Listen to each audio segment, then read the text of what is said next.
Boss Rush 740 day 1. So don't forget to set your slider up to 740 like I did on my first run, as you can see here. But we've got a pretty easy day 1, but it's not super farmable because you do have to fight an Azoth at the end.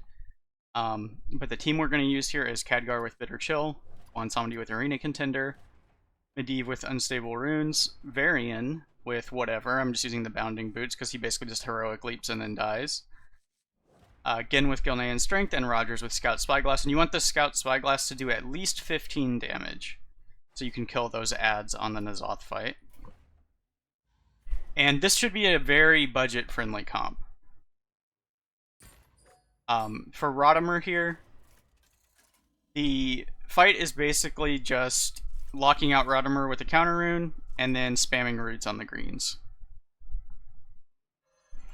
So at the start here, we just run out Khadgar, Bwonsamdi, and Medivh, and we're going to do a immune taunt on turn 1 and get our Hearthfire done.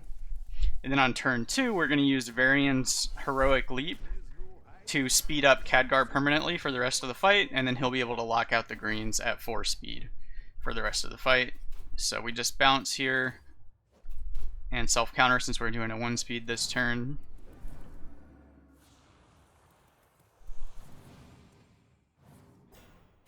And the aim shot doesn't get any scaling, so it's not scary. And now Rotimer shouldn't be able to act for the rest of the run. So now we bring out our Varian, our Khadgar, and our Medivh.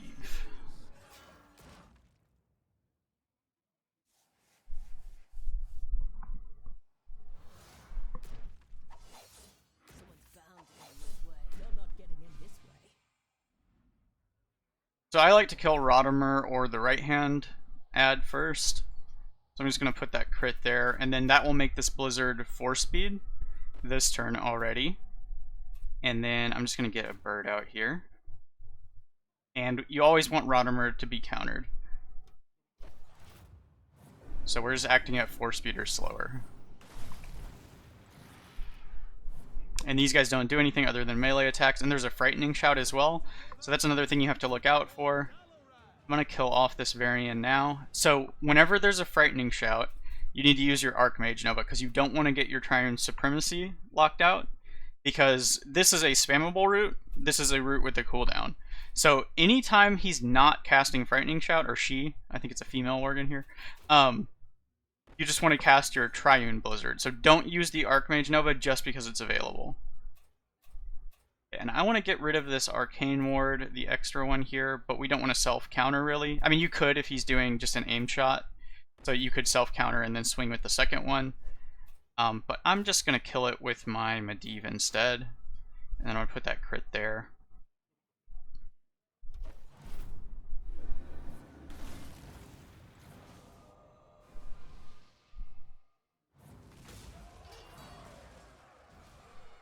And then now that you've had that death, I usually bring out Bwonsamdi. You could also bring out Genn. Genn can make summons. Bwonsamdi is a merc we're going to kill off by the end of the fight. So I just bring Bwon out. Basically the backup for if your Archmage Nova got put on cooldown repeatedly, more frequently than it's available, you can do a Deal of Fear bounce and do the taunt thing again to cover the turn that you have no root available. You could also just taunt like a bird, or you can use a Genn summon to cover some of those situations, and Genn summons will also buff your hit points, so it's whatever there. I just bring out Bwon because we're going to want to kill him off. But there is no Frightening Shout, so that means we cast a Triune Blizzard. And I'm just going to do damage with Bwonsamdi here and get another bird out. And you can just make sure you got that first speech bubble here on Rotimer when you're not countering.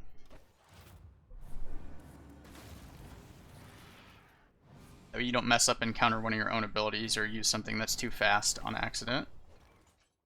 Okay, so we got a double strike here. I also just realized that I did not set up deck tracker.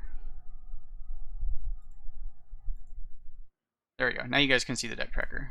Okay. So doing a Triune Blizzard again. I'm going to put that crit there. And then both these birds are the same size, so it doesn't really matter what order we do. But I'm going to shoot both of them at Rotimer. And the biggest reason you want Rotimer countered is he does have an explosive shot that can get fire anomaly.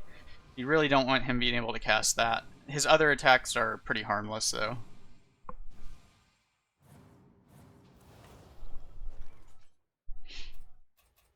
Okay, so we do have Frightening Shout now, so we're going to use the Archmage Nova instead. And this is slower than Frightening Shout. Now, whatever we use on Medivh would get locked out, so we can choose to just pass with him, and we don't want to shoot with our birds either, because they're going to get their Birds of a Feather locked out, so it's not really worth attacking with them.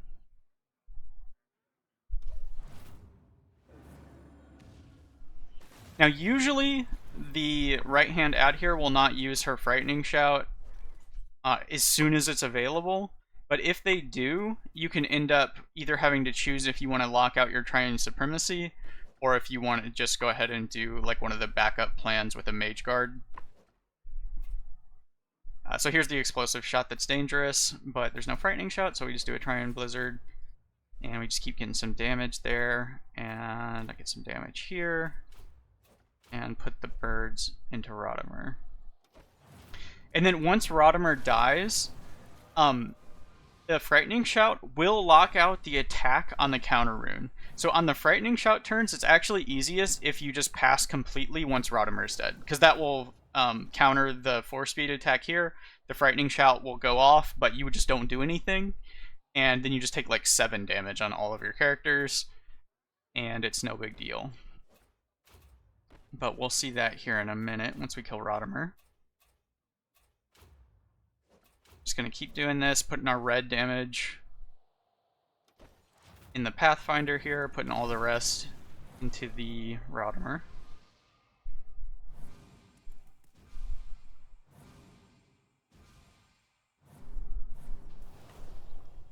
Here we did get a Frightening Shout again. So here's that example where this is still on cooldown, and you've got another Frightening Shout, and we don't really want to lock this out.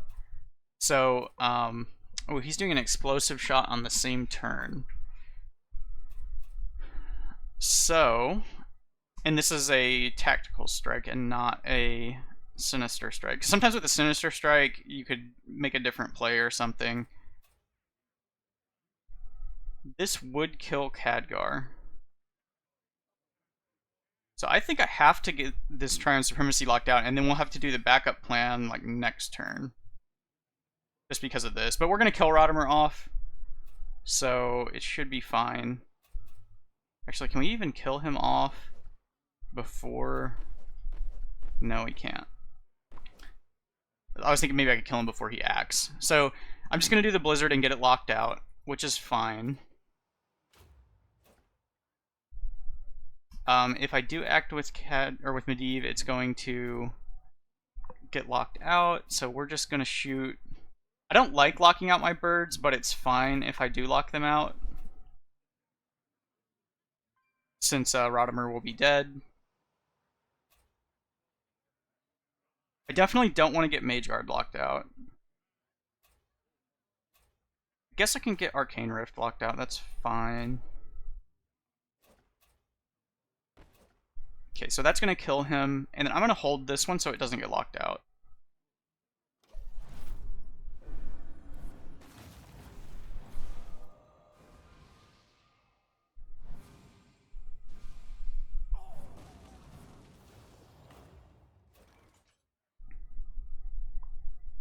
Okay, so this turn we do have 2 attacks, so we can't just pass. So I'm going to go ahead and do this route now. Actually, this needs to be here. And I'm going to taunt.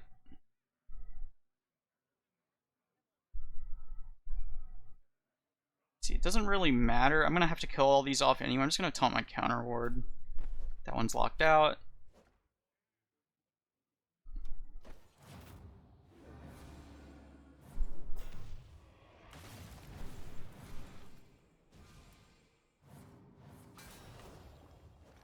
Okay, so this one's not attacking this turn, so we can just act slower than 4-speed, and then we don't need to do a bounce taunt thing or anything. If you needed to, though, you could do a bounce, taunt it, and then that'll get you through this double lockout turn. But we don't have to do that as long as we act slow enough. So I'm just going to shoot with that and shoot with that.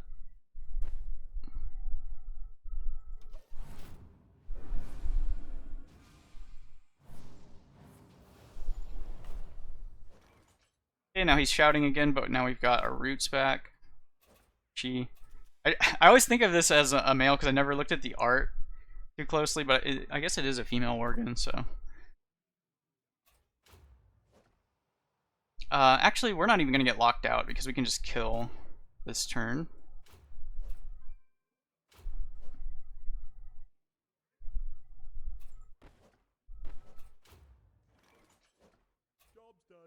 You could also just pass. So if I wasn't able to kill this Pathmaker this turn, I could just pass, and then the Frightening Shout will just do 7 damage to me. But I've already got it low enough, so I'm going to go ahead and do this. But you would just do nothing this turn, and then you would just take 7 damage and not get anything locked out.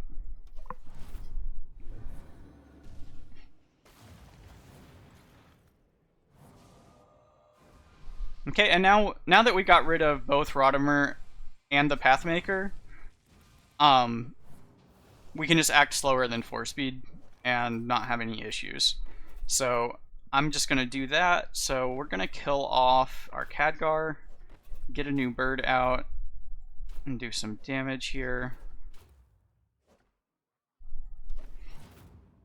I could kill my Bwonsamdi already this turn, but I'm trying to just summon birds in their places so that we just have the most damage ramp here and don't have to bring out either of these artillery strike bench mercenaries.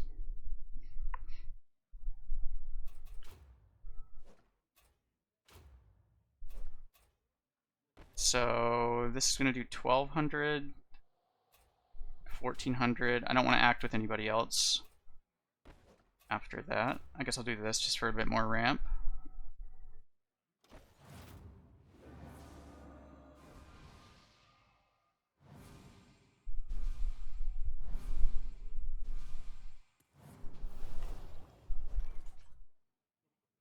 Okay, so we can get a new bird out now, so I'm just going to... Actually, it doesn't even really matter, because we're going to kill this turn, but we're going to kill Bwonsamdi, summon a new bird, and then kill this off. And that just gets countered.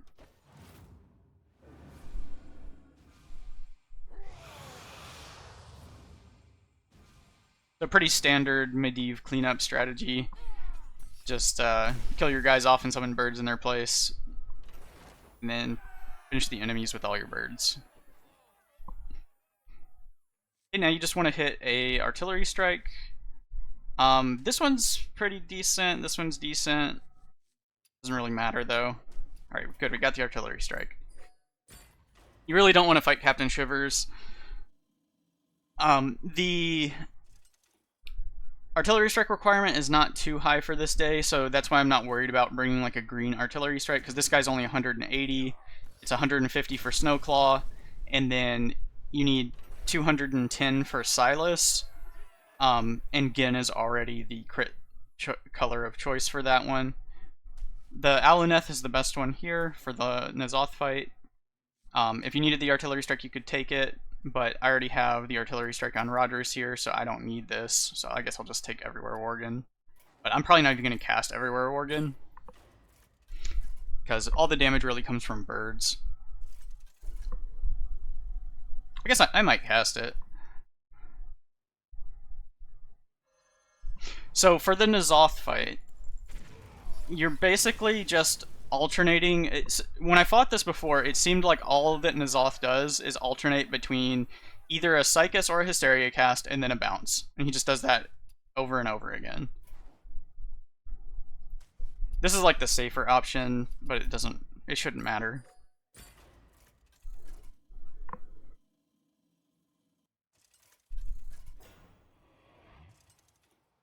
So the goal here is to just get 2 birds in play, and we're going to act every other turn, and N'Zoth will eventually die.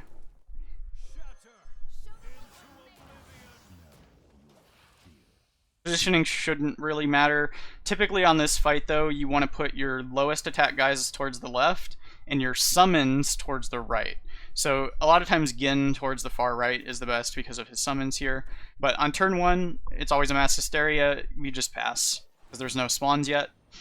Now, next turn we have to act because the spawns are in play, but we're just going to clear them with Rogers, and when I ran this previously, he always casts Mind Grasp every other turn. So we just swing on an add here. If you want to buff your health, you can do this with a Beastly Beauty. But you just want to get birds in play. So I'm going to do this now, but I'm just going to kill this off to make space for a second bird once our bird cooldown is available.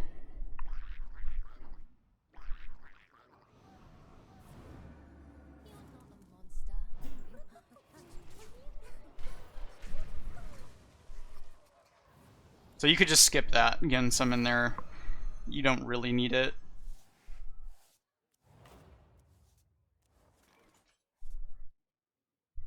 Okay, so the board's full, so we won't get a second counter rune. So I guess that's a... If you don't do the Beastly Beauty, you end up with 2 counter runes, which it's fine either way. It won't really make a difference. But now I'm just ordering them low to high attack. That's sort of the standard for the fight. And the reason for that is when Hysteria is cast, if you actually let a Hysteria go off, which we're not going to, but if you did, this guy will attack first, and it'll always hit the taunt. So Medivh would hit this, then Rogers would hit this, and then Genn would hit it last. If you put your high attack guys first, then those first swings can end up killing off your taunt, and then the weaker guys will get through and maybe swing into N'Zoth, which is more dangerous. So on these turns where we can't use our abilities, we just pass. So now it's just pass on the turn where we're locked out, clear the spawns with Rogers, shoot with birds, and repeat. Because he always bounces every other turn. So we counter ourselves, we want to get rid of this, we want to get a new bird out, we want to always swing with Rogers. And if you were to swing with something on one of these spawns, make sure your Rogers targets the other one. You don't want to end up like killing this with a 4-speed and then Rogers accidentally swinging into N'Zoth and taking a bunch of unnecessary damage. At this point, let's see, if I did this, this would go to 200. It would still die, so that would be fine. I will cast the Everywhere Organ, but you don't need to. I'm just doing it for a bit of extra damage here, because Genn's other stuff is not super useful. You can also either Space Maker, or you could even... Actually, I'm going to transform my Genn, because then his Moonlight Strike will ramp my birds every other turn. This is also good, though, because it'll buff his attack, and then when he Moonlight Strikes, he'll crit N'Zoth. So, I don't know, you could do either one. But the Moonlight Strike is an arcane attack, so it'll help ramp your birds. So I'll just do that, and we'll act like we don't have this Everywhere Worgen available to us, since not everyone will have that. This is basically how you would play the fight if you just hit Artillery Strike. For the Alliance is also pretty nice on Rogers, since it'll buff your birds and your Genn and everything. So you do more damage.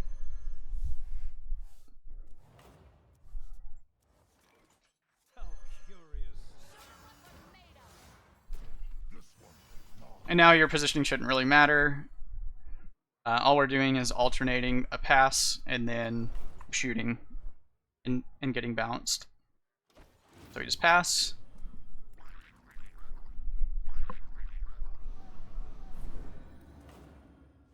And of course Mind Grasp again, so now we're just doing the same thing every time. And I think these are the same size. Oh no, that one's bigger, okay. Oh, and make sure you self-counter.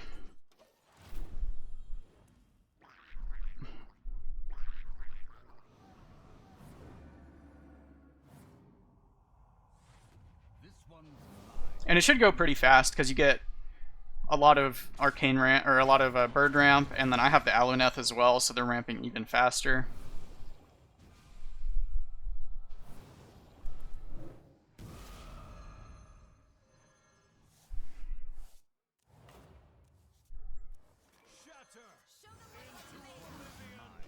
It does take a little bit with all the bounce animations and having to pass an extra turn and stuff, but it makes it kind of a bad farm, but it's a guaranteed win, so. Now, you could also run a Malchezaar comp where you try to All Realities Rotimer on the first boss, and then you would have Malchezaar potentially for this fight, so you could just All Realities and get it over with. But that makes the fight a little more complicated. It drastically lowers your artillery strike odds, because then you're running like probably Medivh, Malchezaar, and your 2 artillery strikes. So I think this comp is just really reliable and safe and budget friendly. So if you're just trying to get your first win and not like farm it, then this seems like one of the best comps to use. Okay, we're just passing.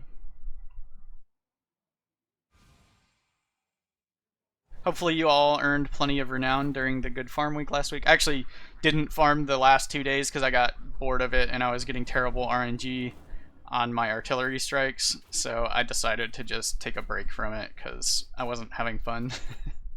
And I would encourage anyone else to do that too. If you're not enjoying it, just take a break.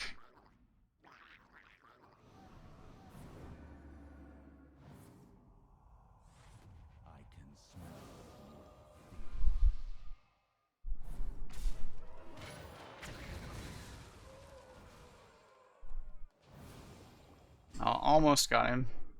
Gonna have to take one more turn. You can act with your birds, because they don't get locked out, so I could actually kill him this next turn, or I can still just pass. Either way is fine.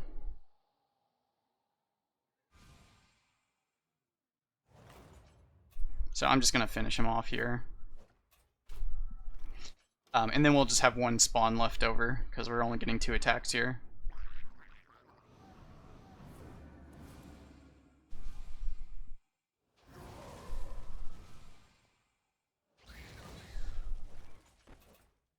Oh, this only does 12 damage now. I guess we'll just shoot it with the bird.